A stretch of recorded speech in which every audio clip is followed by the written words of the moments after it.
Hare Krishna. Welcome to পাওয়ানিজ diary. চলুন আজকে আপনাদের সাথে একটি দারুণ রেসিপি শেয়ার করি। দুদিন আগে কলাগুলো নিয়ে আসায় কলাটা একটু দাগ দাগ লাগছিল, তাই ভাবলাম বানানা ব্রেড করলে মন্দ হয় না। কলাগুলোকে আমি ব্লেন্ডারে ব্লেন্ড না করে হাত দিয়ে ম্যাশ করে নিচ্ছিলাম। মেজারমেন্ট কাপের 1 কাপের মতো আমি চিনি ইউজ করেছি। চিনিটা যার যার পছন্দ অনুযায়ী দিলে ভালো। চিনিটা চাইলে ব্লেন্ডারে গুঁড়ো করে নিলেও হয়। এবার আমি 1/2 কাপের চেয়েও কম তেল দিয়ে নিলাম এবং ভালোভাবে সেই মিশ্রণটার সাথে ভালোভাবে মিশিয়ে নিলাম।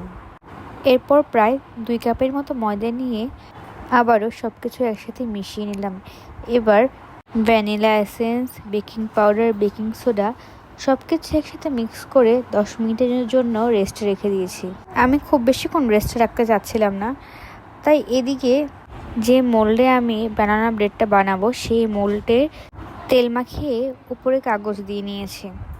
এরপর সেই মিশ্রণটি সেই মোল্ডের মধ্যে দিয়ে দিয়েছি এবং কিছুটা ঝাঁকিয়ে নিয়েছি যেন ভিতরে কোনো গ্যাপ না থাকে। এরপর আগে থেকে প্রিহিট করে রাখা ঢাকনাওয়ালা ননস্টিকের পাত্রের মধ্যে লো ফ্লেমে প্রায় 1 ঘন্টার মতো বসিয়ে রাখি আর টুথপিক দিয়ে টেস্ট করি যে হয়েছে কিনা। এই তো 1 ঘন্টা পর হয়ে গেল। Thanks for watching.